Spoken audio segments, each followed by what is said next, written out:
ரணில் விடுத்த சவாலை ஏற்கின்றது சஜித் தரப்பு. தேர்தல் வன்முறை அம்பிட்டிய சுமணரத்ன தேரர் கைது. ஜனாதிபதி வேட்பாளர்களுக்கு அதிரடி தடை விதித்த தேர்தல் ஆணைக்குழு. கடாபியை போல் மஹிந்தவை கொலை செய்ய சதி அம்பலப்படுத்திய தேரர். வடக்கு கிழக்கு தொடர்பில் சஜித் வெளியிட்ட தகவல். வேட்பாளர்களில் 20 பேர் வரையில் மரணம். தேர்தலில் ஏற்பட்டுள்ள புதிய சிக்கல். ரணிலின் மேடையில் மஹிந்தவை புகழ்ந்த அரசியல்வாதி. ரணிலுக்கும் சஜித்திற்கும் தான் போட்டி, அனுரவிற்கு இடமில்லை என்கின்றார் ராஜித. சர்வதேச நாணய நிதியத்துடன் எந்தவொரு கலந்துரையாடலுக்கும் ஐக்கிய மக்கள் சக்தி தயாராக இருப்பதாக அதன் செயலாளர் ரஞ்சித் மத்துமபண்டார தெரிவித்துள்ளார். சர்வதேச நாணய நிதியத்துடன் நேரடி காணொலி காட்சி மூலம் விவாதம் நடத்துவதற்கு ஜனாதிபதி ரணில் விக்ரமசிங்க முன்வைத்த யோசனைக்கு பதிலளிக்கும் போதே அவர் மேற்கொண்டவாறு தெரிவித்துள்ளார். நாட்டின் பொருளாதார நெருக்கடி குறித்து சர்வதேச நாணய நிதியத்துடன் கலந்துரையாட வேண்டும் என எதிர்க்கட்சித் தலைவர் சஜித் பிரேமதாச தலைமையிலான ஐக்கிய மக்கள் சக்தி முதலில் கோரிக்கை விடுத்ததாக செயலாளர் நாயகம் குறிப்பிட்டுள்ளார்.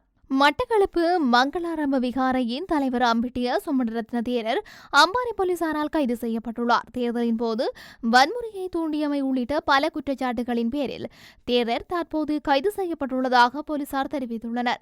சமூக வலைதளங்களில் சக்தி வாய்ந்த அரசியல்வாதியை அவதூறாக பேசுவது உள்ளிட்ட பல்வேறு குற்றச்சாட்டுகள் உள்ளன. கைது செய்யப்பட்ட சுமணரத்ன தேரரை நீதிமன்றத்தில் ஆஜர்படுத்தியதன் பின்னர் எதிர்வரும் செப்டம்பர் மாதம் 6ஆம் தேதி வரை விளக்கமறியலில் வைக்க உத்தரவிடப்பட்டுள்ளது. ஜனாதிபதி தேர்தலுக்காக நடத்தப்படும் தற்காலிக அலுவலகங்களில் அந்தந்த கட்சியின் ஜனாதிபதி வேட்பாளரின் புகைப்படத்தை தவிர வேறு யாருடைய புகைப்படத்தையும் காட்சிப்படுத்த முடியாது என தேர்தல் ஆணையாளர் நாயகம் சமல்ரத் நாயக்க தெரிவித்துள்ளார். அந்த கட்சி அல்லது சுயேட்சை குழுவின் ஜனாதிபதி வேட்பாளரின் புகைப்படம் மற்றும் வாக்கு சின்னம் மாத்திரமே சம்பந்தப்பட்ட அலுவலகங்களில் காட்சிப்படுத்த முடியும் என அவர் தெரிவித்துள்ளார். இவ்வாறு நிர்ணயிக்கப்பட்ட தற்காலிக அலுவலகங்களில் ஆசன அமைப்பாளர் மற்றும் ஏனையவர்களின் புகைப்படங்கள் காட்சிப்படுத்தப்படுவதாக முறைப்பாடு கிடைக்கப்பெற்றுள்ளதாகவும் இது தொடர்பில் தேவையான சட்ட நடவடிக்கை எடுக்குமாறு போலீசாருக்கு அறிவுறுத்தப்பட்டுள்ளதாகவும் அவர் தெரிவித்துள்ளார். 160 தேர்தல் தொகுதிகளில் உள்ள 13,134 வாக்குச்சாவடிகளில் 38 ஜனாதிபதி வேட்பாளருக்கான அலுவலகங்களும் ஒரு மாவட்ட அலுவலகம் என ஒரு தொகுதிக்கு ஒரு அலுவலகமும் திறக்க அனுமதி வழங்கப்பட்டுள்ளதாக அவர் மேலும் தெரிவித்துள்ளார். கடாபியை கொலை செய்தது போல முன்னாள் ஜனாதிபதி மஹிந்த ராஜபக்சவை கொலை செய்வதற்கு தமிழ் டயஸ் போராக்கள் நிதி வழங்கியுள்ளனர் என ரவணாபலய அமைப்பின் பொதுச் செயலாளர் இந்தேகந்த சத்தாதிச தேரர் தெரிவித்துள்ளார். தாய்நாட்டை மீட்டெடுத்த மஹிந்த ராஜபக்சவை விட்டுச் செல்வதற்கு நாம் தயாரில்லை. வரிசைகள் இல்லாது செய்த ரணிலை விட புலிகளை ஒழித்த மஹிந்தாவே மேலானவர். போரை முடிக்காவிட்டால் யாழ்ப்பாணத்தில் இருந்து கொழும்பு நோக்கி புலிகள் தாக்குதல் நடத்தி இருக்கக்கூடும்.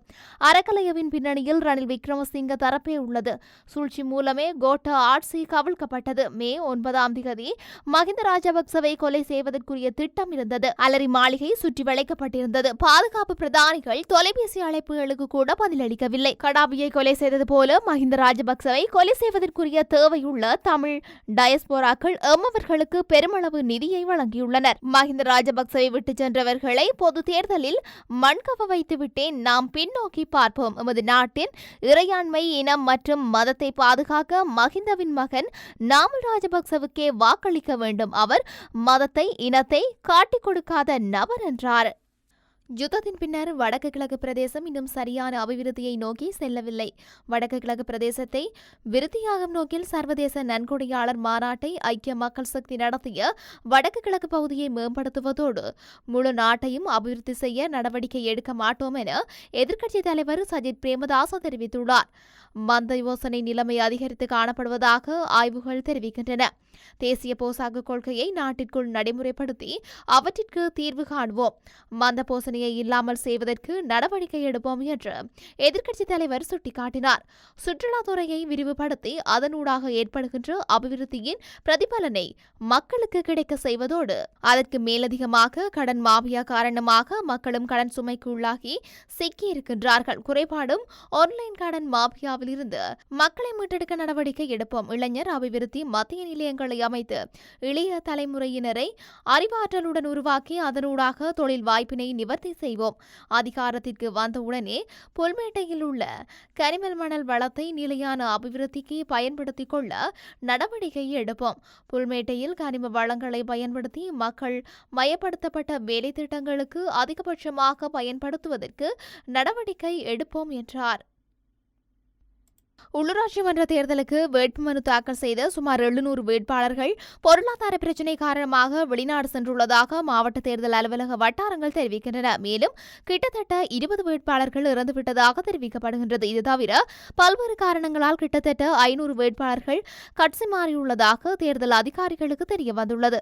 இது தொடர்பில் தேர்தல் ஆணைக்குழுவின் தலைவர் ஆனந்த் ரத்நாயகவிடம் வினவிய போது உள்ளூராட்சி மன்றங்களுக்கு வேட்புமனு தாக்கல் செய்தவர்களின் விவரங்களை கண்டறியும் விசேட நடவடிக்கை எதிர்வரும் காலங்களில் மேற்கொள்ளப்படும். உள்ளூராட்சி சபை தேர்தல் தொடர்பில் புதிய வர்த்தமானி அறிவித்தல் வெளியிடப்பட்டதன் பின்னர் வேட்பாளர்கள் தொடர்பில் அவ்வாறான விரிவான விசாரணை மேற்கொள்ளப்படும் எனவும் அவர் குறிப்பிட்டுள்ளார். அதற்கு மாவட்ட செயலகங்கள் மற்றும் அந்தந்த அரசியல் கட்சிகளின் ஆதரவை பெறலாம் என தேர்தல் ஆணைக்குழு நம்பிக்கை வெளியிட்டுள்ளது. இந்த நிலைமைகள் காரணமாக உள்ளூராட்சி மன்ற தேர்தலை நடத்துவதில் பல நடைமுறை சிக்கல்கள் ஏற்பட்டுள்ளதாக தேர்தல் அதிகாரிகள் சுட்டிக்காட்டுகின்றனர். உள்ளூராட்சி மன்றங்களுக்கான 8711 வேட்பாளர்களை தெரிவு செய்வதற்கு கடந்த ஆண்டு ஏப்ரல் மாதம் வேட்புமனுக்கள் கோரப்பட்டன. அதில் 80,672 வேட்பாளர்கள் தோற்றுள்ளனர். ஜனாதிபதி ரணில் விக்ரமசிங்கவின் தேர்தல் பிரச்சார மேடையில் முன்னாள் ஜனாதிபதி மஹிந்த ராஜபக்சவை புகழ்ந்து பாடிய சம்பவம் ஒன்று பதிவாகியுள்ளது. ஸ்ரீலங்கா பொதுஜன முன்னணியின் நாடாளுமன்ற உறுப்பினர் ரஜிகா விக்ரமசிங்க இவ்வாறு மஹிந்தவை புகழ்ந்து பாடியுள்ளார். நாட்டு மக்களின் துன்பத்தை போக்கி நாட்டு மக்களுக்கு மகிழ்ச்சியை கொடுத்த தலைவர் மஹிந்த ராஜபக்சவே என நாடாளுமன்ற உறுப்பினர் ரஜிகா தெரிவித்துள்ளார். ரணிலின் பிரச்சார மேடையில் மஹிந்தவை புகழ்ந்து விட்டோம் என புரிந்து கொண்ட நாடாளுமன்ற உறுப்பினர் ரஜிகா உடனடியாக அந்த தவறை திருத்தி ரணிலின் பெயரை கூறியுள்ளார். பொதுஜன முன்னணி சார்பில் தேர்தலில் போட்டியிட்டு வெற்றியீட்டிய ரஜிகா ரணிலுடன் இணைந்து தேர்தல் பிரச்சாரம் செய்து வருகின்றார் என்பதும் குறிப்பிடத்தக்கது. இடம்பெற இருக்கும் தேர்தலில் இதுவரையுள்ள கருத்து கணிப்பில் ரணிலுக்கும் சஜித்துக்குமே போட்டி. மக்கள் விடுதலை முன்னணி 3ஆம் இடத்தில் உள்ளது என நாடாளுமன்ற உறுப்பினர் ராஜித சேனரத்ன தெரிவித்துள்ளார். இடம்பெற இருக்கும் ஜனாதிபதி தேர்தலில் இதுவரைக்கும் மேற்கொள்ளப்பட்ட கருத்து கணிப்புகளில் ரணில் விக்ரமசிங்கவுக்கும் சஜித் பிரேமதாசவுக்குமே போட்டி இருக்கின்றது.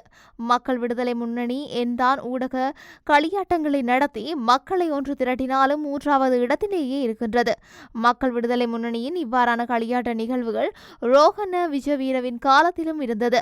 கடந்த முறை காலி முகத்திடலை நிரப்புவதாக தெரிவித்து யாரும் செய்ய முடியாத அளவுக்கு மக்களை திரட்டி கலிமுகத்திடலில் நிரப்பினார்கள். ஆனால் தேர்தலில் அவர்களுக்கு 100% கிடைத்தது. அதனால் அவர்களின் கூட்டங்களுக்கு மக்கள் வருகின்றார்கள் என்பதற்காக அவர்களுக்கு மக்கள் வாக்களிக்க மாட்டார்கள். ஏனெனில் இந்த நாடு பொருளாதார ரீதியில் பாதிக்கப்பட்ட மக்கள் விடுதலை முன்னணியின் கலவரம் காரணமாகும். எவ்வாறான வரலாற்றை கொண்ட மக்கள் விடுதலை முன்னணிக்கு வாக்களிக்க மாட்டார்கள். முட்டாள்கள் அல்ல. அவர்களின் வரலாறு தெரியாதவர்களே அவர்களுக்கு வாக்களிக்கின்றனர். என்றாலும் அவர்களின் பொய் வாக்குறுதிகளை நம்பி இந்த முறை வாக்கு வீதம் அதிகரிக்கும் என நம்புகின்றோம். ஆனால் அவர்களுக்கு எங்கள் சவால் இல்லை.